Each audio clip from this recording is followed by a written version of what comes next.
आप देख रहे हैं दलित दस्तक और आज हम बात कर रहे हैं एक महत्वपूर्ण विषय पे। भीमा कोरेगांव के बारे में आप सब कुछ जानते हैं। 2018 में इसके 200 साल पूरे हो गए हैं, लेकिन इस बीच में एक नया डेवलपमेंट यह हुआ है कि इस पर एक फिल्म बन रही है और फिल्म बना रहे हैं पूर्व आईएएस अधिकारी रमेश थेटे जी। तो अभी हमारे साथ रमेश थेटे जी हैं। हम उन्हीं से जानेंगे कि क्या है फिल्म में, उन्होंने क्यों सोचा कि फिल्म बननी चाहिए और फिल्म से जुड़े हुए तमाम बातें। सर, बहुत स्वागत है आपका। धन्यवाद। जय भीम।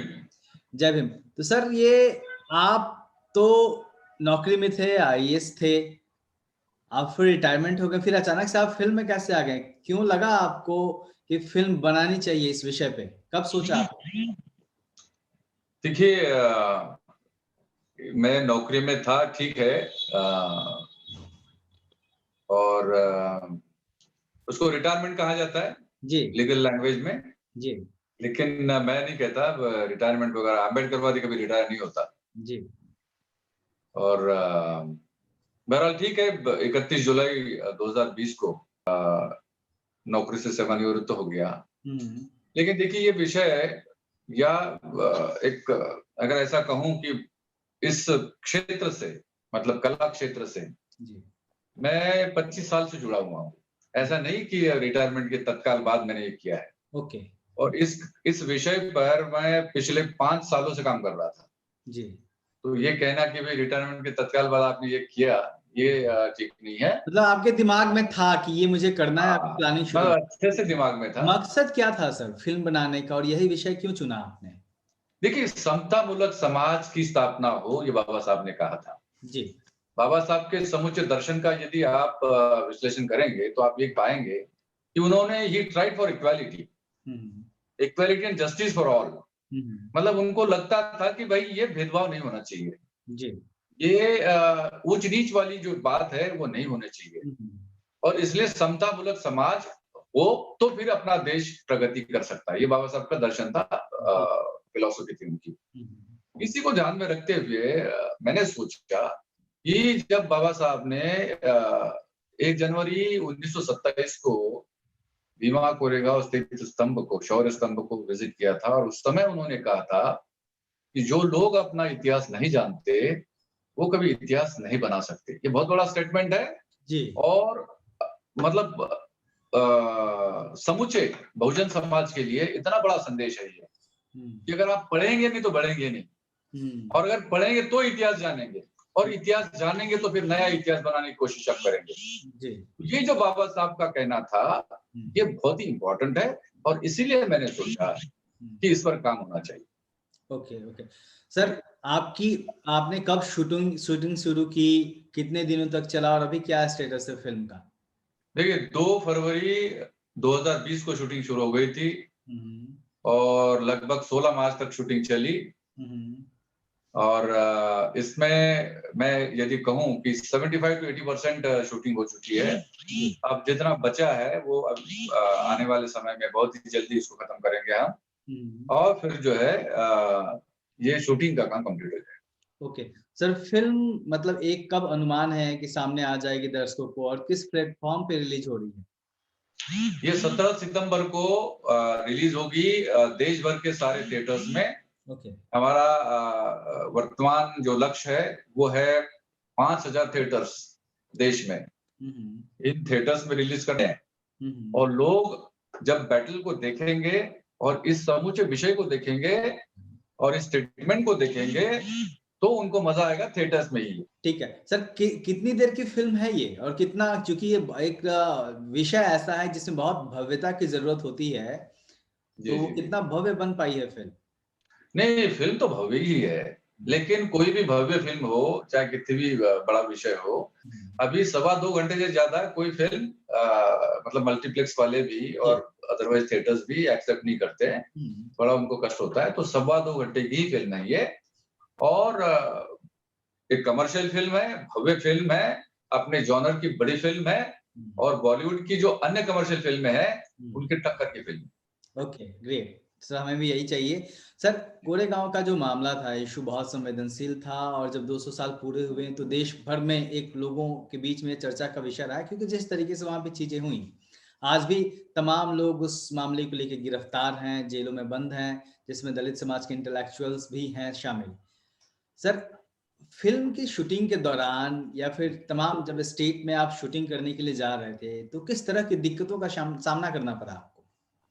नहीं, नहीं, हमें दिक्कतों का कोई सामना नहीं करना पड़ा और जो अभी 1-2 साल पहले जो विवाद हुआ था, हुँ। उससे इस फ़िल्म का कोई लेना-देना नहीं है। ओके। ये नहीं, ऐतिहासिक वो तो मैं समझ रहा हूँ। मेरे पूछने का मतलब ये था कि एक विषय ऐसा है जिस पे सबकी नज़र बनी हुई थी, तो क्या कोई दिक्कत के सामना करना पड़ा आपको? नहीं, यही तो मैं कह रहा हूँ। ये सारी शूटिंग जो है एनडी स्टूडियो करजत मुंबई के पास में है, ओके। वहाँ पे हुई और विदिन द प्रिमाइसेस हुई हुँ, और हमें कोई किसी दिक्कत का सामना नहीं करना पड़ा। बहुत ही स्मूथली हमने किया है। सब एंड हो रही था। जी।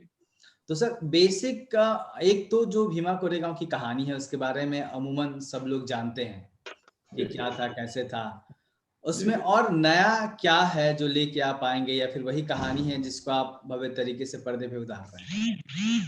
देखिए, भीमा कोरेगाँव का जो विषय है, जी। इस विषय को इतिहासकारों ने हुँ, उतना महत्व नहीं दिया या उस जो इसका कैनवास है हुँ, और ये जो वाटरशेड टाइप हिस्ट्री थी ये, हुँ, उसको तवज्जो उतनी नहीं दी गई जितनी देनी चाहिए थी। अब बहरहाल आप जानते हैं इसका कारण क्या है। हुँ, तो अगर उन्होंने ये नहीं दिया, तो क्या हुआ?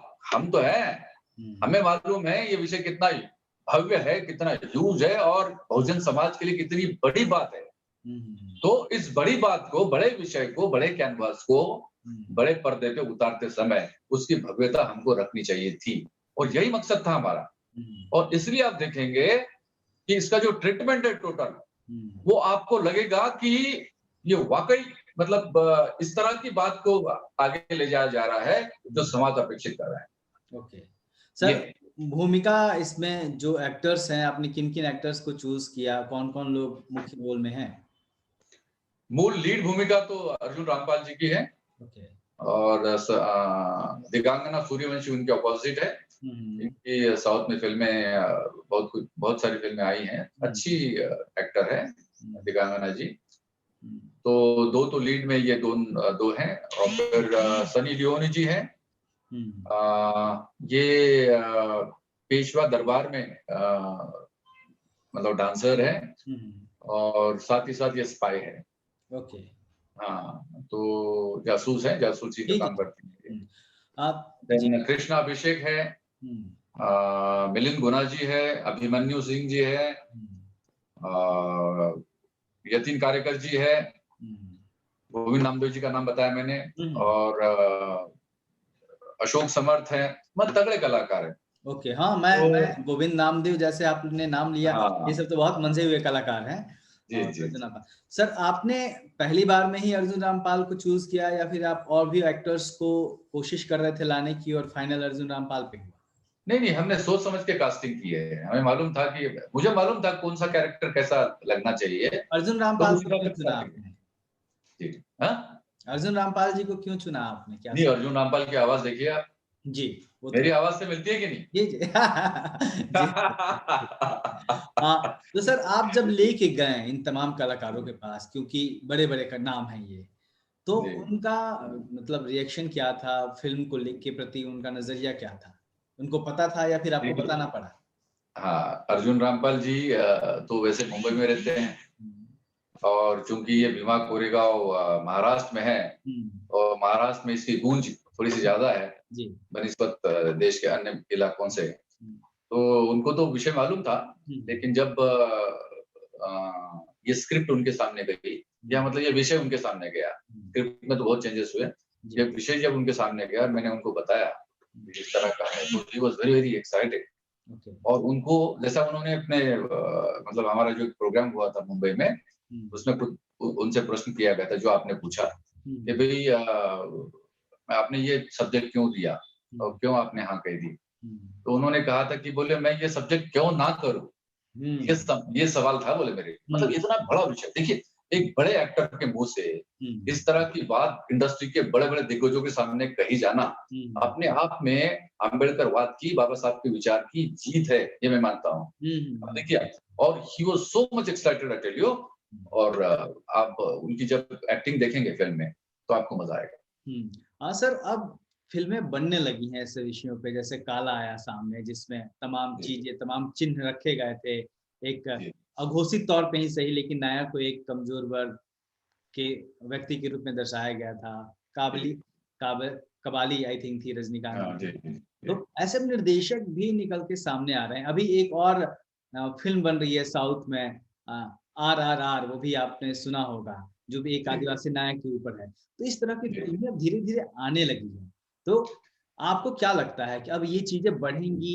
पहले जिन विषयों को छूने से निर्देशक कतराते थे, उनको लेके अब लोग सामने आ रहे हैं?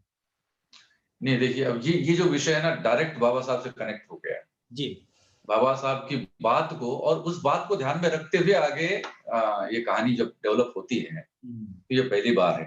जी। काला और इस तरह की फ़िल्में आई हैं, लेकिन जिस प्रकार से उसकी चर्चा होनी थी, वो चर्चा ना होने दी गई हुँ, और ना हुई। ठीक हुँ, है? हुँ, अपने आप में वो फ़िल्में बहुत स्ट्रॉन्ग थी, बहुत हुँ, अच्छी फ़िल्में थी, हुँ, लेकिन ये पहली बार एज़ अ जॉनर देखिए मैं दूसरी बात बता रहा हूँ आपको। जी। इंडस्ट्री में रोमांस का जॉनर होता है, एक्शन का जॉनर होता है, कॉमेडी का जॉनर होता है। हुँ, मैंने एक नया जॉनर या बाबा साहब का जॉनर जिसको कहते हैं genre of equality, hmm, genre of equality मैंने इंट्रोड्यूस किया है हुँ, और जब ये फ़िल्म हुँ, रिलीज़ होगी और लोग देखेंगे और इसको ह्यूज रिस्पॉन्स होगा, हुँ, तो जो इंडस्ट्री वाले हैं, अभी के बॉलीवुड इंडस्ट्री के लोग, बड़े-बड़े प्रोडक्शन हाउसेस, जी। वो सोचने पे मजबूर हो जाएँगे हुँ, कि भाई इस जॉनर की फ़िल्में हमको करनी चाहिए। हुँ, क्योंकि बिज़नेस वाइज़ ऑल्सो ऑडियंस अ, मतलब लॉयल ऑडियंस है, हुँ, एश्योर्ड ऑडियंस है। लोग देखेंगे बाबा साहब का कोई भी विषय, हुँ, चाहे फ़िल्म के माध्यम से, सीरियल के माध्यम से या वेब सीरीज़ के माध्यम से आएगा, तो लोग हमारे टूट पड़ते हैं। ये हुँ, हमने देखा है। जी। और जब क्वालिटी वाली बात बाबा साहब के विचार की होगी, तो लोग तो देखेंगे और इसलिए ये जॉनर मजबूत होगा। मैं तो चाहता हूँ कि इस जॉनर को आगे बढ़ाया जाए और हमारी एक तरह से बॉलीवुड इंडस्ट्री में ये एंट्री यहाँ अम्बेडकर वादी हो। हुँ, बड़ी तगड़ी एंट्री है ये। हुँ, ये बैटल ऑफ भीमा कोरेगांव अपने आप में युद्ध जो है, जी। वो एंट्री के लिए युद्ध है ये। ये ऐसा जॉनर है। हाँ, सर, जो और भी मतलब डायरेक्टर हैं, पटकथा लेखक हैं, तमाम लोग हैं, जो अपने समाज के हैं, जो धीरे-धीरे उभर के सामने आ रहे हैं। क्या आपने फ़िल्म बनाने के पहले उन लोगों से भी कोई संपर्क किया था, बातचीत हुई थी कि मिलके बनाएँ या फिर ऐसा कुछ? नहीं, मैंने तो ये कई लोगों से बातचीत किया। ये तो ऑलरेडी इसमें रिसर्च करने वाले लोग जो हैं, बड़े-बड़े लोग हैं, उन सबको मेरे साथ में लिया है। हुँ, मतलब जिन्होंने पीएचडीज़ की है इस विषय पे, जी। The battle of Bhima Koregaon पे, हुँ, ऐसे लोग भी हैं। हुँ, जो मोडी लिपि होती है, जो महाराष्ट्र में शिवाजी महाराज का जब राज्य था, हुँ, स्वराज्य था, हुँ, उसमें मोडी लिपि में शासन चलता था। हुँ, तो मोडी लिपि के जो मतलब विशेषज्ञ हैं, हुँ, अशोक नगरे जी, हुँ, उनको भी साथ में लिया, जिन्होंने पीएचडी की डॉक्टर प्रेम हनवते, हुँ, उनको भी दिया हुँ, और भी बहुत सारे लोग हैं जिनसे मैंने चर्चा की और स्क्रिप्ट को क्रिस्टलाइज़ किया। हुँ, स्क्रिप्ट में क्या जाना चाहिए, क्या नहीं जाना चाहिए, हुँ, ये कोई मैंने अकेले ने तय नहीं किया। जी। हाँ, मैंने क्या होना चाहिए, क्या नहीं जाना चाहिए, हुँ, ये डिसाइड किया है। हुँ, लेकिन देखने के बाद कि हुँ, भई किन बातों में दम है, हुँ, इसमें लगता है कि ये बात जाना चाहिए और कौन-सी बात है जो हल्की है, जिसको नहीं जाना चाहिए। ये हुँ, इसका फाइनल डिसीजन मेरा है, जी। लेकिन सारे लोगों से कंसल्ट करने के बाद का ये डिसीजन। ऑब्वियसली एक टीम वर्क तो होता ही है फ़िल्म बनाना। ये टीम अ, वर्क है, टीम जी। वर्क। सर, कितने बड़े बजट की फ़िल्म है ये?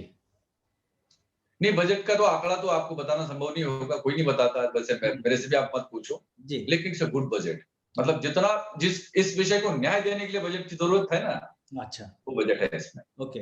सर, आपको क्या लग रहा है, मेरा आखिरी सवाल है आपसे, कि इस फ़िल्म के सामने आने से, थिएटर्स में रिलीज़ होने से अ, समाज के भीतर क्या फ़र्क पड़ेगा? नहीं, बहुत फ़र्क पड़ेगा। देखिए मैं यही निवेदन करना चाहूँ अच्छा होगा आपने पूछ लिया। हुँ, मैं ये कह रहा हूँ कि हमारे समाज का, बहुजन समाज का, वंचित बहुजन समाज का एक-एक व्यक्ति इस फ़िल्म को देखे हुँ, और वंचित बहुजन समाज के जो कर्ता-धर्ता लोग हैं, सर्विस वाले लोग हैं, ऑफ़िसर्स हैं, कर्मचारी है, इंडस्ट्रियलिस्ट है, व्यवसायी है, इनकी ड्यूटी है हुँ, कि इस फ़िल्म को लोगों तक पहुँचाया जाए। कैसे? देखिए, हमारे समाज में गरीब लोग हैं। हुँ, मतलब बाबा साहब को मानने वाले हैं, लेकिन गरीब है, उनके पास में पैसे नहीं है। हुँ, वो फ़िल्म को देख नहीं सकते क्योंकि उनके पास पैसा नहीं है। हुँ, क्योंकि थिएटर में यदि दिखाया जाएगा, तो थिएटर वालों को हमको पैसे देना पड़ेगा। हुँ, तो इस राशि का जो मैनेजमेंट है, व्यवस्था है, बंदोबस्त है, ये हमारे ये जो करता धरता लोग है, जो सक्षम लोग है, बाबा साहब के कारण मैं सक्षम हो गया। बाबा साहब ने कई लोगों को, करोड़ों लोगों को अपने पैरों पे खड़ा किया। इसमें से आप भी हैं, मैं भी हूँ।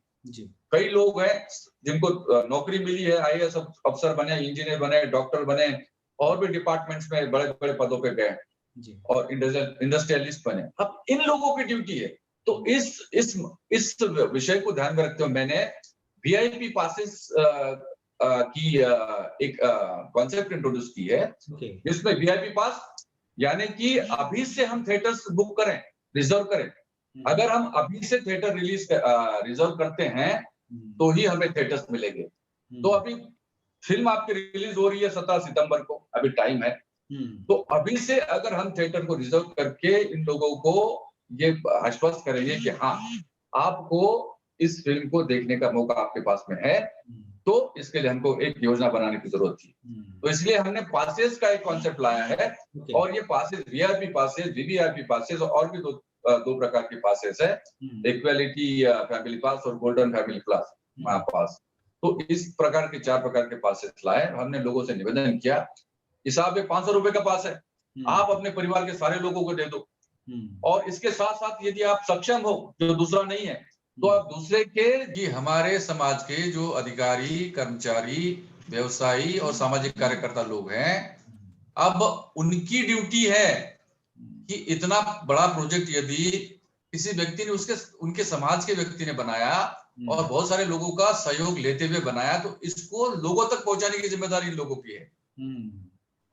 और ये अल्टीमेटली ये आंदोलन है, ये समतावादी सांस्कृतिक आंदोलन है। ये फिल्म के माध्यम से जो बात आ रही है, इसको लोगों तक जब पहुंचाएंगे तो बाबा साहब का विचार मजबूत होगा। तो ये मैं निवेदन कर रहा हूँ सब लोगों से, और लोग रिस्पॉन्ड कर रहे हैं, बहुत अच्छे से रिस्पॉन्ड कर रहे हैं। तो सर कहाँ आपने प्रीमियम कर दिया है और कहाँ और जाना है आपको फिल्म के प्रमोशंस के लिए? सॉरी, प्रमोशंस कहाँ? अशोक जी, आपकी आवाज बहुत कम होगी, पता नहीं क्या होगा। मैं सर ये पूछ रहा हूँ कि कहाँ प्रमोशन के लिए आप गए हैं और कहाँ जाना है अभी? और नहीं, अभी जब रिलीज होगी ना, उसके 2 महीने पहले से बहुत बड़े पैमाने पे ये प्रमोशन शुरू हो जाएगा। और देश के लगभग सारे बड़े शहरों में हम जाएंगे और हर जगह पे प्रमोशन होगा। और जहां तक संभव हो सका, जो हमारे स्टार हैं, स्टार कास्ट है, उन लोगों को ले जाऊंगा मैं। हर जगह ले जाऊंगा जी। और सर आपने जो कहा कि पासेस के लिए आप निवेदन कर रहे हैं लोगों से, तो अगर हमारे इस इंटरव्यू को देखने के बाद अगर कोई चाहे कि उसको पासेस कैसे मिलेंगे, कैसे बुकिंग करेगा, तो उसके लिए आपको इन्फॉर्मेशन दे सकते हैं? हाँ, मैं ये कह रहा हूँ, ये पासेस केवल जो है हमने, अब कल हमारा एक विज्ञापन आ रहा है, या आने वाले समय में विज्ञापन आएंगे, उसमें सारी बातों का जिक्र हमने किया, मैं वीडियो भी डालूंगा। उसमें केवल जो है, अगर 500 रुपए का पास है और जितने पास आपको चाहिए उतना अमाउंट जो है कंपनी के अकाउंट में आपको डिपॉजिट करना है। और वो डिपॉजिट की जो स्क्रीनशॉट है वो प्लस आपका नाम, आपका पता, मोबाइल नंबर देना है। और जब ये होगा तो उनके पास में, उनके एड्रेस पे ये पासेस जो है पहुंचा दिए जाएंगे। रिलीज के 3 दिन पहले उनको उनके मोबाइल पे थिएटर यानी कि मल्टीप्लेक्स है या सिंगल स्क्रीन थिएटर शो का डेट और उसका टाइमिंग और उनका सीट नंबर उनके मोबाइल पे आ जाएगा। तो कुल मिला के ये कंपनी ने पूरी व्यवस्था करके रखी है कि लोगों को सुचारू रूप से ये फिल्म देखने को मिले। लोग कहेंगे कि साहब 17 सितंबर को आप रिलीज कर रहे हैं और अभी से आप वीआईपी पासेस बेच रहे हैं। नो, देखिए क्या है, अभी से हम इसकी व्यवस्था नहीं करेंगे तो बड़ी बड़ी फिल्में आने वाली है, हम उनके सामने टिकेंगे नहीं। अगर आपको टिकना है तो पहले से योजना बनाना पड़ेगा, और हमने योजना बनाई है। इसलिए मेरा सारे हमारे बहुजन समाज के, वंचित बहुजन समाज के लोगों से मेरा निवेदन है कि मेरा साथ दीजिए। ये आपके लिए और बाबा साहब के विचारों के लिए है।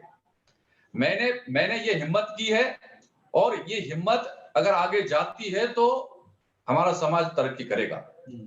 उनका जो माइंडसेट है वो बहुत स्ट्रांग हो जाएगा, और बाबा साहब के रास्ते पे हमारे लोगों को ले जाना चाहते हैं, उसमें हमको सफलता मिलेगी। और इसलिए जो है ये फिल्म से जो पैसा आएगा वो ठीक है, हमारा जो बजट है वो तो वो बात है, लेकिन इसमें से जो जनरेट होगा वो इसी आंदोलन में ही लगेगा। जी। ना ये रमेश सेठी के घर के खर्च के लिए है, ना ऐशो आराम के लिए, ये कुछ नहीं, ये पूरा के पूरा पैसा जो पूरा है आंदोलन पूरा में पूरा ये लगेगा। एक आंदोलन से जुड़ी हुई फ़िल्म है और आप आंदोलन को आगे बढ़ाने के लिए ही इस फ़िल्म को लेके आए हैं। और जो एक सबसे बड़ी समस्या होती है, जिसका रमेश थेटे जी ने ज़िक्र किया और हम सबको समझना भी होगा कि ऐसे फ़िल्में बन तो जाती हैं, लेकिन लोगों को, दर्शकों को थिएटर तक लेके आ पाना बहुत मुश्किल होता है, क्योंकि कहीं न कहीं जो और दूसरे तबके के लोग हैं, कहीं न कहीं कन्नी काटते हैं, वो शायद उतनी बड़ी मात्रा में नहीं आते हैं। तो इसमें एक बड़ी चुनौती ये होगी कि तमाम लोगों को थिएटर तक लेके आना, और रमेश थेटे सर ने पूरी व्यवस्था की है, प्लानिंग की है। ये एक बहुत ही इम्पोर्टेंट बात उन्होंने जो बताई, जो पासेस की व्यवस्था की है। और सर, हमारी पूरी मंगल कामना है कि फ़िल्म बम्पर हिट हो व्यावसायिक तौर पे भी, ताकि आप और अच्छी-अच्छी फ़िल्में बना सकें बहुजन आंदोलन से रिलेटेड। और हमारी अग्रिम मंगल कामनाएँ फ़िल्म के लिए। आपने वक़्त दिया, फ़िल्म से जुड़े तमाम मुद्दों पे बात की। आपका बहुत-बहुत धन्यवाद। और हम चाहेंगे कि जब आप दिल्ली आएँ तो फिर आपसे बात हो। जी, जय भीम, जय भीम। जी, ओके सर, जय हिंद।